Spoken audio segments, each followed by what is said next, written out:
வீரத்தை மனதோடு தந்திடுமே காதல்தான். இது போகும் வழியோ வெற்று பாதை, திரும்பும் வழியோ வெற்றி பாதை. விரும்பிய இதயத்தை அடைந்திடும் பயணம் இது.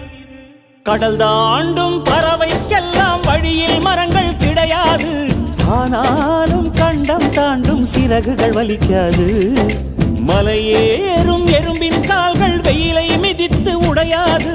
மனதோடு காதல் வந்தால் மனிதா தடையேது.